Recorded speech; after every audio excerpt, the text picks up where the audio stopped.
Raiders tight end Brock Bowers continues to receive national praise for his stellar rookie year he's having.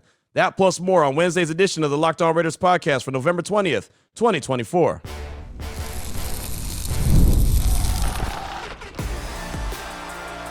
You are Locked On Raiders, your daily Las Vegas Raiders podcast. Part of the Locked On Podcast Network, your team every day.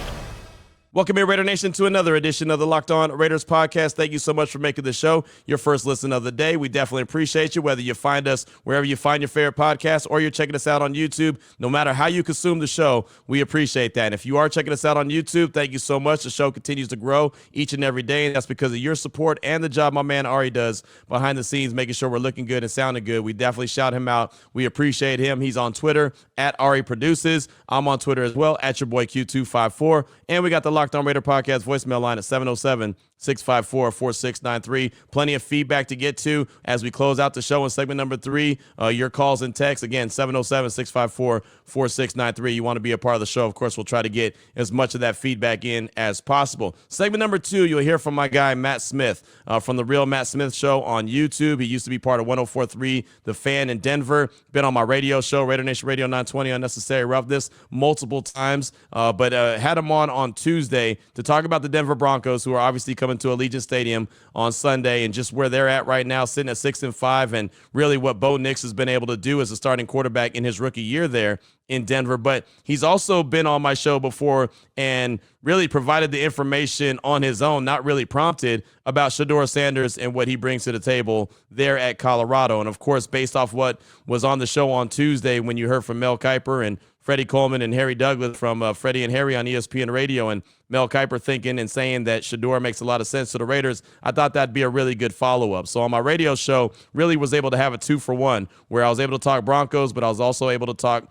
Shedeur Sanders. And Matt has been very adamant that Shedeur would be great as the Raiders quarterback, and why, right? For multiple reasons, on and off the field. So you'll hear that coming up in segment number 2, all things Shedeur, from my guy Matt Smith. Again, he does his show on YouTube right now at The Real Matt Smith Show, and it's Matt with 1 T. If you want to hit him up on Twitter as well, you can hit him at Real Matt Smith. But that'll be in segment number 2. Here in segment number 1, news and notes, and really, more importantly, I get into some national love that rookie Brock Bowers is getting. But we'll do that after I tell you about the title sponsor of the show, which is Prize Picks.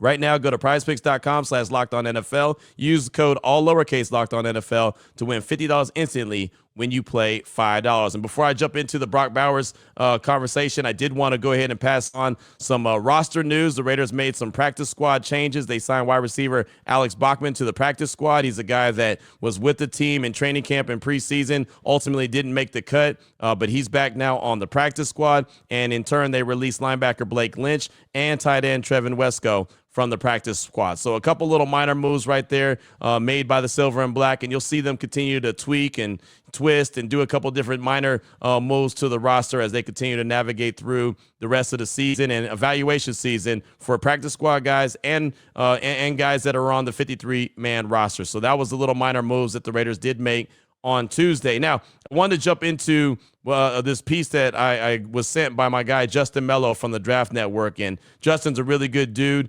deep into the draft. And when it's draft season, I really get into a lot of good conversations with him. He covers the draft all year long. So he's in on not only players that are coming out of college and going into the league, but what they're doing their rookie year as well, kind of as a follow-up. So he sent me this piece that he put out on the Draft Network, Brock Bowers on verge of historic rookie season. Again, it's from Justin Melo from the Draft Network, and he says, Bowers currently leads the Raiders in receptions with 70, targets with 89, receiving yards with 706, and touchdowns with 3. With 7 contests remaining on the regular season schedule, Bowers has an opportunity to set the new single-season record for the most catches in a season by a rookie tight end, which was Detroit Lions tight end Sam Laporta. He set the record last year with 86. So Brock Bowers is only 16 catches away from breaking the record. Well, 17 from breaking the record, 16 from tying it. And he's got 7 games left. Think about that. That's how effective Brock Bowers has been. 7 games. He had 13 catches last game. He's 17 away from breaking a record. So I'm just going to go out on a limb and say I think that he's probably going to get that. And he also goes on to say in this piece, and I do encourage you to go read the whole thing. I'm just going through a couple of key little phrases that he put out there. But yes, on the Draft Network, talking about Brock Bowers. It says Bowers is also within striking distance of the rookie receiving yards record among all tight ends. The legendary Mike Ditka set the record with 1,076 in 1961. So averaging 70.6 receiving yards per outing, Bowers is currently on pace for a record-breaking 1,200-yard campaign. Think about that. He's on the record. He's on pace to break the record and shatter the record that Mike Ditka set in 1961 of 1,076 yards. He's on pace, and again, paces could always be adjusted or thrown off the pace. 1,200-yard campaign. Kyle Pitts was the last rookie tight end to surpass 1,000 yards when he had 1,026 back in 2021. He's also been very elusive after the catch. The first-year playmaker is averaging an effective 5.5 yards after the catch per NFL Pro, which is 1.4 yards higher than his expected average of 4.1. Bowers has a positive expected yards after catch per reception. So that's just some little nuggets on rookie Brock Bowers. And look, a lot of folks talk about, well, Tom Telesco this, and they didn't go get a quarterback. They didn't do that. Look, they got a really good player in Brock Bowers, number 13 overall. And it looks like they got a really good player in second-round pick Jackson Powers-Johnson and DJ Glaze in the third round. It looks like those guys are going to pan out really well also. But I hear some people saying, oh, Brock Bowers fell in the lap of Tom Telesco. He couldn't mess that up. You know what he had to do? He still had to turn the card in and go make the move for him. Right, where, again, Bowers was taken number 13 overall. If there wasn't so many quarterbacks taken in the top 12, 6 of them to be a matter of fact, he probably wouldn't have been there for the Raiders at 13, but he was. And so you can call it whatever you want, say he couldn't have messed it up, he fell in his lap, whatever. He still had to make the selection. He still had to send the card up there, and the commissioner had to announce Brock Bowers was going to be the Raiders' tight end. So well done by Tom Telesco. I do believe in his first year, not only getting Brock Bowers, but also getting JPJ, Jackson Powers-Johnson, and also DJ Glaze. All three of these guys look like very young foundational pieces that the Raiders could definitely build around. Now, Justin Melo goes on to say, and this will be the last part of this little article, he said the Raiders are currently slated to own the 4th overall pick in the 2025 NFL Draft. The expectation is they'll draft the quarterback, with Shedeur Sanders, Cam Ward, and Jalen Milroe all qualifying as options. Next year's rookie quarterback will appreciate having Bowers as a go-to weapon. So, again, definitely want you to go check out the whole article. Justin did a really good job. He's actually going to be a guest on my radio show later on this afternoon at 4 p.m. Pacific time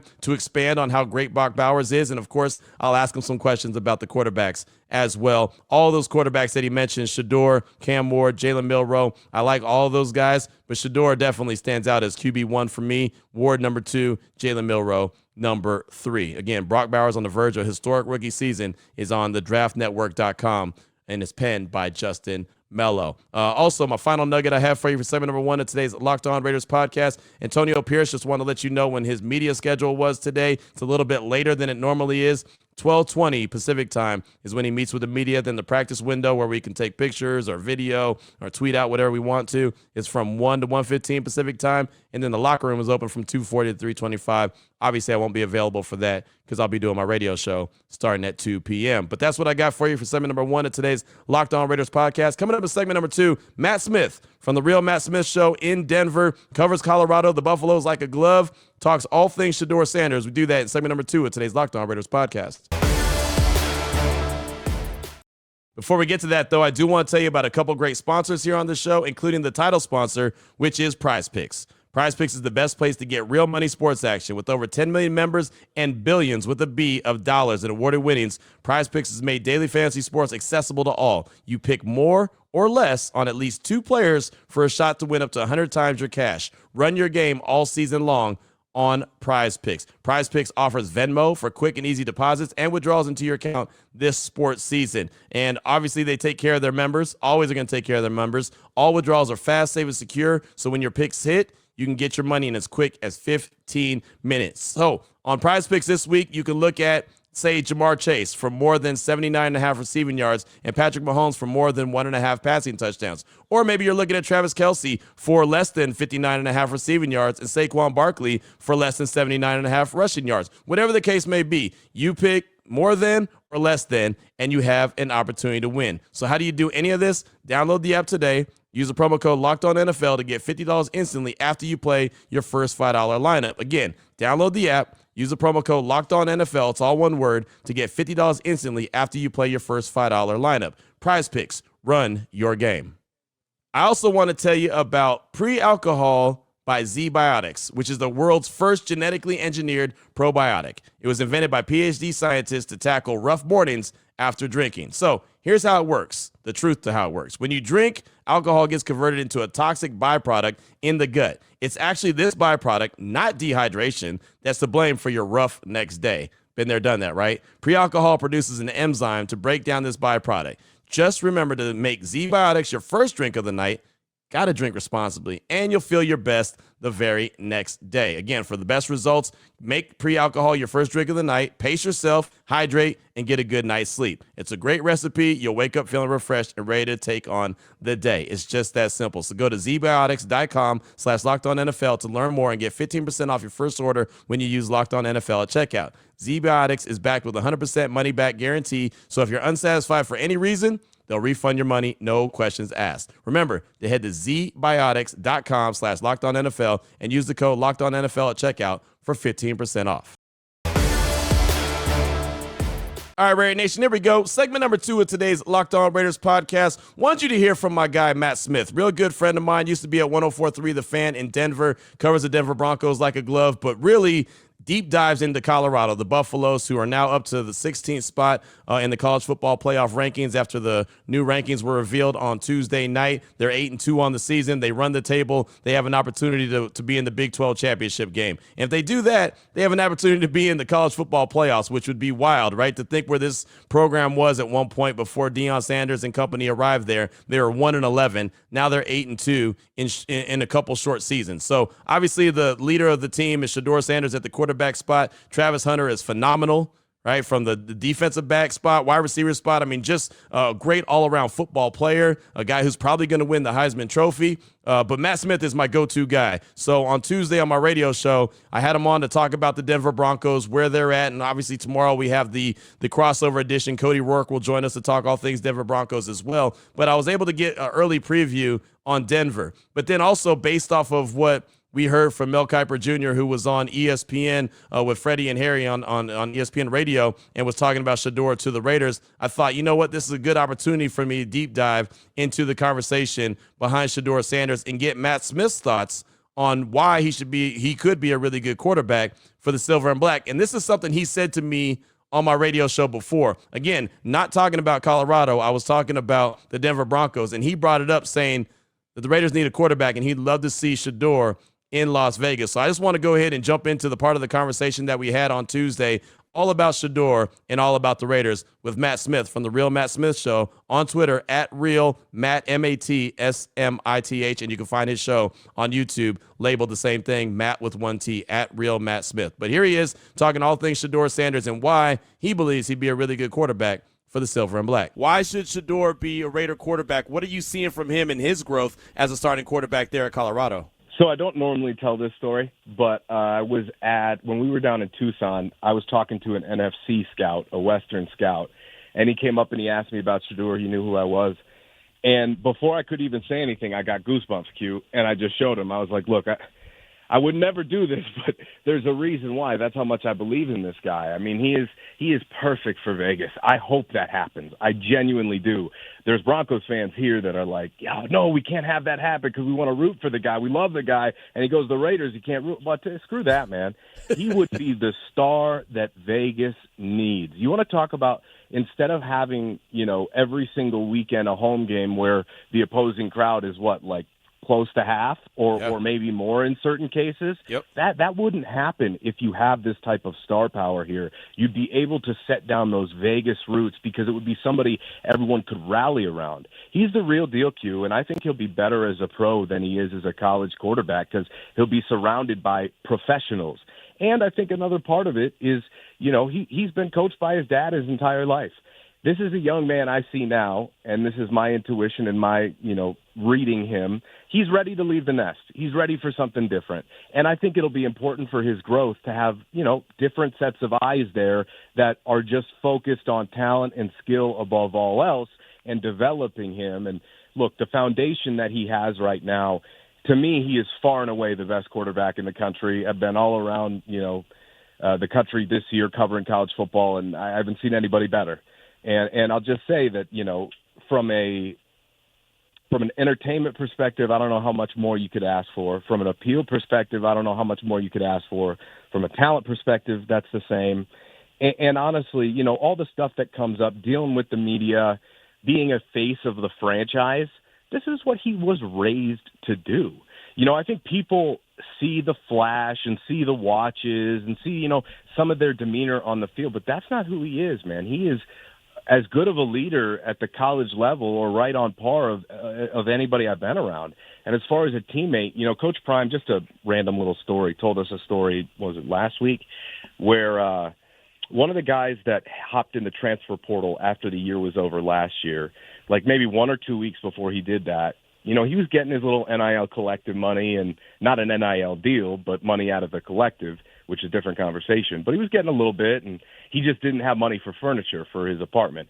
So Shedeur went and bought him all sorts of furniture just because he wanted him to be set up. And then the kid up and left, dipped, never said thank you. And, Shedeur, he wasn't going to put it against him or hold it against him. He's a really good teammate, man, and he's got the respect of everyone in that locker room. And when you can do the things that he can do, you never feel like you're out of the game. So I could not speak higher about the person and the player. He's got some things to clean up, as everybody does coming into the NFL. But right. I believe in that system, I think it's where he wants to be, Q, too. That's the other part of this. Yeah, it's what it feels like. It really does feel like he wants to be in Vegas. It seems like all breadcrumbs that are being left out there are pointing to Vegas, but of course it's a wait-and-see type process until the draft comes around and all that. And again, Matt Smith, the Real Matt Smith Show on YouTube, is with us here on Raider Nation Radio 920 Unnecessary Roughness. One thing that stands out to me, Matt, and please correct me if I'm wrong, is when he scrambles, he has the ability to scramble, but when he scrambles, to me, he has his eyes down the field and he's really scrambling to throw as opposed to scrambling to run. It reminds me of Mahomes. That's who he reminds me of when he scrambles. And I'm not saying he's Patrick Mahomes, but I'm saying that the way Patrick scrambles, he scrambles to make a play, to give himself more time, to buy time, or to pick up a first down on third down. That's Shedeur. He wants to be in the pocket. He wants to execute the play. He wants to run what's called. He wants to look downfield. And if you see him holding onto the ball, and he's done a much better job at it this year, and I think a lot of that credit has to go to Pat Shurmur. They've changed the scheme. There's a lot more quick game now, which I think is important because when he gets to the NFL, wherever he plays, they're going to sit in that too high look on him and say, take whatever you want underneath and beat us that way. And you got to be a really good quarterback, to stay patient and to read defenses. And, I think the impressive part about Shedeur is you're right. First of all, that is his attitude. But against Utah on Saturday, they were the first team, and Kyle Whittingham is a hell of a coach. I have so much respect for him and what they do as a program over the years. And, he was the first one, I think, to make Shedeur even think about what the defense was doing, maybe for like an extra half a second before the snap, for about a half, until he figured it out, and then he tore him up in the second half. And he even went over and shook the Utah defensive coordinator's hand because it's not often that he comes across something he hasn't seen. He started every game in college, every game in high school, every game since he's been a quarterback he has started. And, you're not going to throw things at him that he really hasn't seen too often, which is rare for a college quarterback. So, yeah, I mean, I just – he's got it all, man. What do you want me to say? We're really lucky to be able to watch him here. I even say this to people, as much as we're going to miss Travis, and obviously, I mean, I hope we can start the statue now here in Boulder. I'm going to miss him more. Because that's the guy that gives you a chance to win every single weekend, and we haven't had, at least here in Boulder, anything close to that. And I just know from being around the NFL as much as I have and seeing young quarterbacks come into the league and wash out of the league, that's not him. That's not him. He is going to be a star. I can't wait to see it come to fruition for him. Really good, informative stuff from Matt. And every time he's a guest on my show, and I don't have him on like weekly or whatever, but every time he's a guest on my show, fantastic feedback from listeners, fantastic just interaction with him. He's a great dude, fantastic information, and he's watched Colorado and he's watched Shedeur and Dion and company ever since they arrived there in Boulder. And so, he's right now not worried at the end of the day of where Shedeur is going to play next, but worried if Dion's going to stay there in Colorado and continue to coach up the Buffaloes because they like this winning thing, right? Which I don't blame him at all. But you heard his thoughts on Shedeur, what he could do for the Raiders on and off the field, and I think that all that has to be taken into consideration. I think he has the star power for Las Vegas. He clearly has the arm talent for Las Vegas. He's athletic enough to make plays, but I love the fact that when he makes plays with his feet, he's really making plays just to he's moving, scrambling to try to continue to throw the ball down the field and make plays that way. But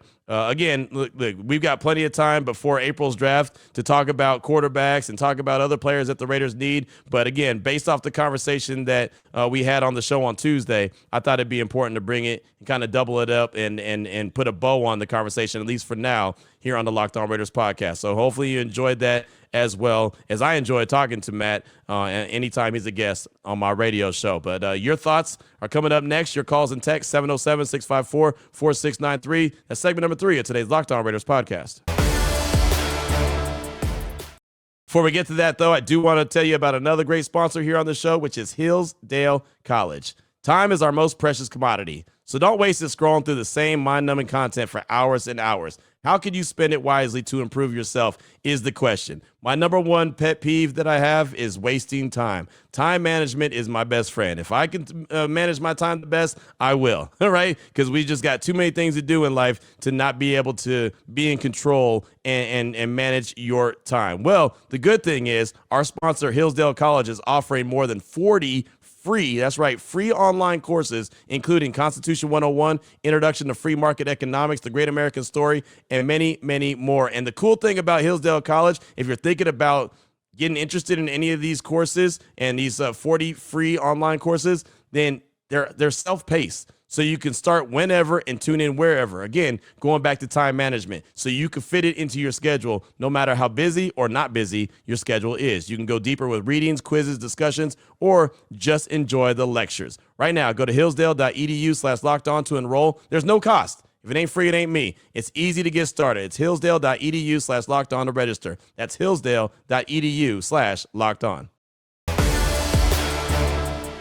Here we go, Raider Nation. Segment number 3 of today's Locked On Raiders podcast. Your calls and texts off that Locked On Raider podcast voicemail line, 707-654-4693. Let's start things off with a call from Raider Jim in the Pacific Northwest. It's been a minute. He's calling about an article he was reading from Vinny Bonsignore, my guy from the Las Vegas Review-Journal and Raider Nation Radio 920, and wondering how many times do the Raiders need to make the same mistakes. Raider Jim in the Pacific Northwest. Here he is. Thank you. Raider Jim from the Pacific Northwest. Been on hiatus calling in, but of course I listen each and every day.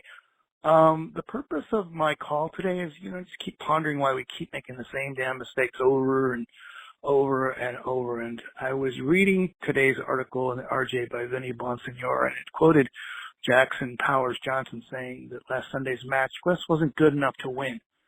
And he was also quoted as saying that the team will just have to go back to the drawing board to correct things.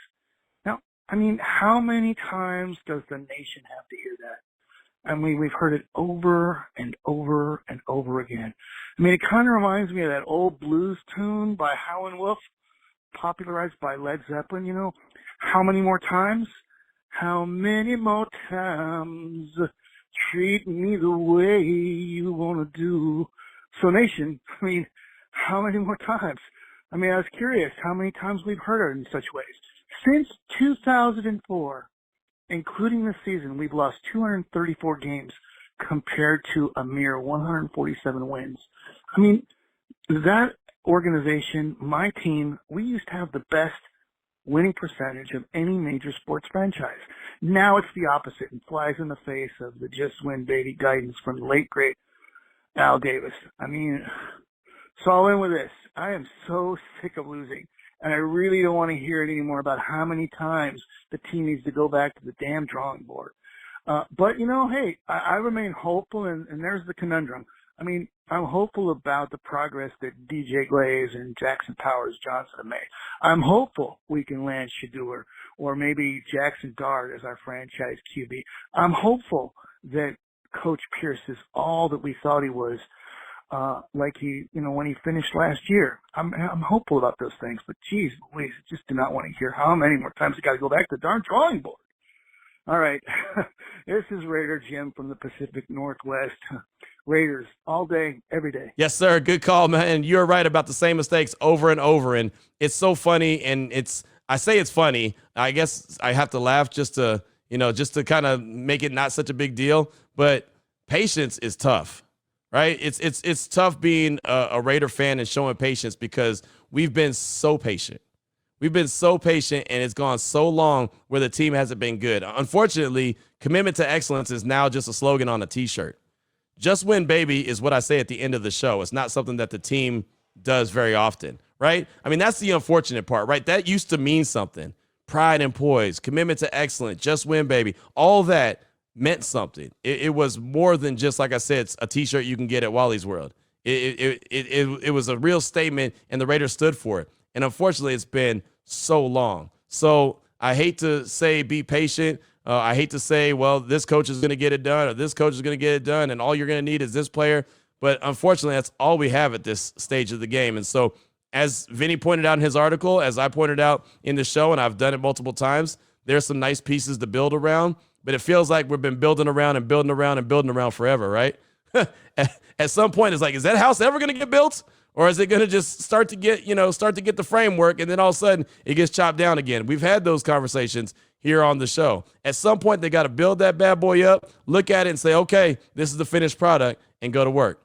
Unfortunately, it has taken a very, very long time. I'm hoping, and this is just hope, that it's going to come around sooner rather than later. But Raider Jim, it's great to hear from you, man. I know it's been a minute, but thanks so much for your call. Definitely appreciate you. Up next, got a text from Raider Diego. He says, yo, Q, this is Raider Diego. If we find a way to land Shedeur in the draft, is there a rule against owners participating in training camp or any camp in the offseason? If not, I see Tom Brady being the quarterback coach up until the season starts, since Brady will continue his broadcasting for Fox. I'm out. Let's go, Raiders. That's from Raider Diego. And I don't know if he's going to be quarterback coach. He already trains with Shedeur, so I could see that continuing. I don't think that he would take that training to the actual practice field and do it during a training camp type session. But I think that they would do their own private training camp, private like training. Because again, think about this. If they're in training camp and he's out there practicing and he's the quarterback coach and he's working with Shedeur, then guess what? Then he's got to answer a bunch of questions from the media. He's got, so I don't think that would be something that they would be willing to do or could do. I don't even know if it's legal or not, but I have no doubt that what would stop Tom Brady, who's been working with Shedeur Sanders, to continue working with them. Nothing would stop. You know what I mean? So I think that would be the way that happens. And that's kind of what Mark Davis alluded to when he was at the owners' meetings and said, hey, maybe he can help us identify our next quarterback and maybe train him up. That's what I envision, not actual training camp session, but more of their own working off to the side privately. I could definitely see that continuing. Thanks so much for the text. I do appreciate you. Up next, got a call from Raider B in Minneapolis. He's calling to talk about the top quarterback prospects in Cam Ward and Shedeur Sanders and how he has changed his tune on who he believes is number one. Here he is, Raider B in Minneapolis. Hey, Q, Raider B, Minneapolis. I just wanted to call in. I changed my tune a little bit. I was thinking about a month ago, I was saying Cam Ward first, Shedeur Sanders I take second. I still would be very happy with either one of them, but I got to say, I watch a lot of college football like you, just to kind of scout for the NFL. That's why I enjoy it. And I was watching a lot of Colorado games before, but I've literally been going back watching. I've watched the last 3 games live, but then I've been going back further in the season watching full games. And man, this kid seems more ready for the NFL than I think many give him credit for. When I talk around here in Minneapolis and just talk to friends, I've had people say that he's going to be a bust, and I don't see that at all. His poise in the pocket, the fact that he's a pocket passer that can make something happen, that's very appealing to me. He doesn't look to run first, but man, this kid can extend plays like, nothing I've seen in a while. So, he's not the biggest, he's not the fastest, the strongest, and I kind of like that. We've seen the Richardson and Trey Lances in the league that are just physical specimens. This kid's a good size, He's got a good head on his shoulder. He's very accurate, has a good arm. Just everything's nice, good, solid. I just think we got to find a way to get him. It makes it even more fun that he's got ties to the Raiders and Tom Brady. But, man, I am excited about him. I would love to have him and just have I think he could keep us in every game with the way that he can extend plays and his accuracy. And when he makes a mistake like this last game against Utah, throws a pick first play of the game, comes back and, I don't know, 350 yards probably and 3 touchdowns. He's had 3 touchdowns for I don't know how many games in a row. Anyways, I won't ramble on anymore, Q. I want to get Shedeur Sanders. I think you do in a lot of Raider Nation. Everybody's got an opinion, but I think he would be fantastic, and I hope we can find a way to go get him. That's all. Peace out, Raider Nation. Q, thanks for everything you do. Raider B, Minneapolis. Thanks so much for the call. Appreciate you. And that's the thing about it, man. Shedeur is looking to scramble to throw as opposed to run for yards. Accuracy, IQ, all that makes sense, and star power as well. I mean, he's got it. He's got the total package, in my opinion. Right. And again, when I watch the games on Saturday and when I see what he's able to do, I point out all the time, that's the NFL. That's NFL ready. That's a guy that can get it done. And that's why I definitely believe that he can get it done. And again, as everyone knows, I normally don't talk about the draft this early because it's only mid-November. But with all the conversation that's going on around him nationally, like this is a big subject. I had John McClain on my radio show. And of course, he covers the NFL like a glove. I had him on my radio show on Tuesday. He joins me every single Tuesday at 3 p.m. Pacific time.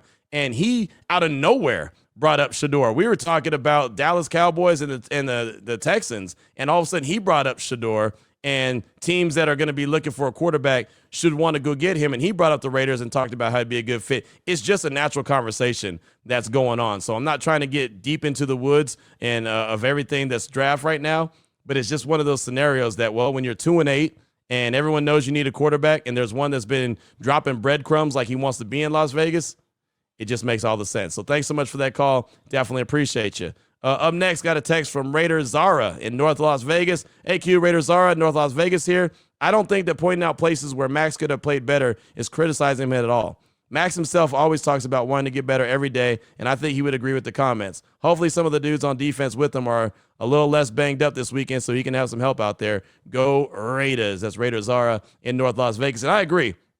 I actually think that Max would probably tell you that he wishes he was having a better season than he's even having. I think that high ankle sprain has really hurt him and has slowed him down a little bit, but he's one of those guys that wants to provide everything and be that guy each and every play that he's out there. So I'm sure he would say the same thing, but you know how it is. If you say something and say, oh, well, Max Crosby could have done some more, someone's going to immediately hear that and be like, what? He gives maximum effort. He's the guy who's always out there. He's the one guy you can count on. How are you criticizing him? So I always like to try to preface it. Like it's not a criticism. It's just, this is what's needed at this time, right? It's what Max wants. He wants to go from being good to great to being legendary. So if you want to be legendary, there's certain steps you take. He's always going to be a great player. He's always going to be a favorite of Raider Nation, no matter what he does. But for him in his mind, as he says, he wants to be legendary. The steps that I was talking about the other day, making those, game-sealing plays, or making that when you need that 3rd and 9 stop, him stepping up and making that play. When you need that punch out at the goal line, he's able to do that. That's how he takes his next step and becomes legendary. But, I'm glad you were able to decipher through that and understand. Hopefully everyone else does as well. So thanks so much for that text. Definitely appreciate you. How about Raider Castoff in the 661? He's calling to provide a little positive vibe to the show, playing off some of the negative feedback he may have heard on the show the past few days. Here he is, Raider Castoff in the 661. What up, Q? What up, Raider Familia? It's your boy, Raider Castoff, 661. Just wanted to call in real quick, listen to the podcast this morning. Kind of disappointed, Q, you being a little disingenuous and not doing the Now Kuiper Jr. segment and saying it like you usually do. I'm just messing with you, man. But I appreciate when you do the Mal Kuiper Jr. and like the Chris Berman voice, that's old school. I get it. I love it. Kind of miss it, but it is what it is. I know a lot of people hate on it. But anyways, just calling to get, little bit easier vibes because everybody's mad right now. Let's just all be thankful that we got a couple more games to see our Raiders and just enjoy it, man. Hope the team gets healthy. And you know what it is. Raiders for life.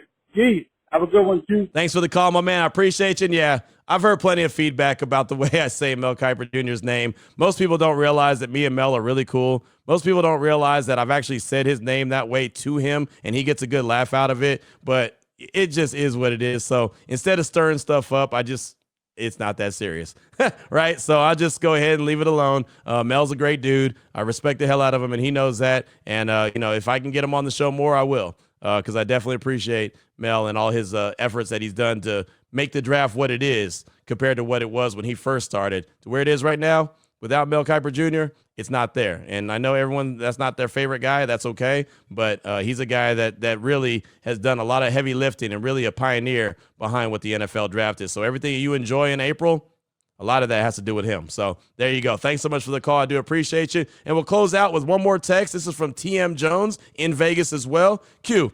TM Jones from Vegas, huge fan of the Locked On Raiders. The reason I don't write in very often is because I agree with 99% of your takes and responses to Raider fans. No offense to your friends and colleagues, some of whom are good writers, but you are by far the best broadcaster, podcaster covering the Raiders. Maybe it's confirmation bias. Here's my question. I heard on another podcast that I really like that AP schedules practice later in the day because he's not a morning person. Is this true? If it is, that's a big red flag for AP. If not, it's just more negative Raiders nonsense from national sports journalists. I'm having the same opinion as you that AP could be a very good coach. He just needs time and patience. Anyway, keep doing what you're doing. That's TM Jones in Vegas. Thanks for the text. I do appreciate you. And this is my understanding of how AP schedules practices from him. This is what he's told us. He schedules practices based off of where they're playing and when they're playing. So he'll change practice sometimes to later in the evening when they're going, to go to Eastern, or no, he'll start early in the day. Yeah, like last week when they were going to Miami, he had his practice a little bit early, had his locker room a little bit earlier. Like he'll ramp it up and change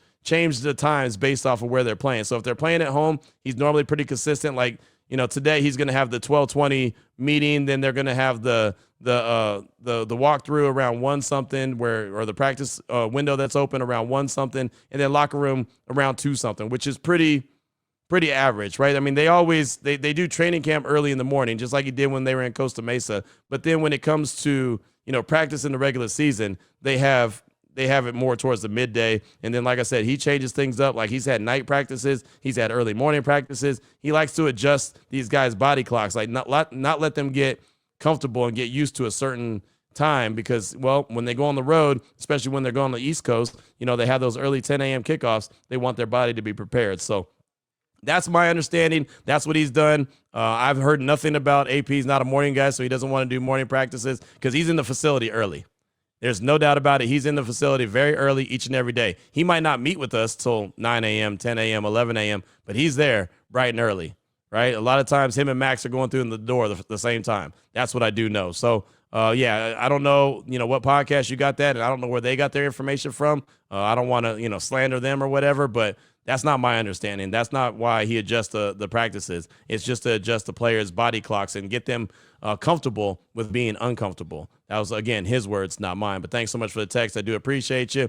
Got a call from Be Easy Raider in San Antonio. We'll get that one. And Grim Raider, got a text from him. We'll get that either tomorrow or on Friday's show. But that's going to do it for today's show as we're running out of time, as you can see. But, Raider Nation, keep up the good fight. Obviously, we'll be talking all things Denver Broncos on the crossover edition with Cody Rourke from Locked On Broncos. We'll do that tomorrow. Offensive and defensive storylines for both teams and keys to victory, how the Raiders could snap their current 6-game losing streak and, well, keep the Denver Broncos from ever winning a game in Allegiant Stadium, because that's something that they have not done. They have not checked that off the to-do list as of yet. So we'll talk to Cody, and he'll give us all information that we need, all things Denver Broncos. We'll do that on tomorrow's show. So until then, Raider Nation, take care of yourself, take care of your family, love on your family. Most importantly, as always, just win, baby.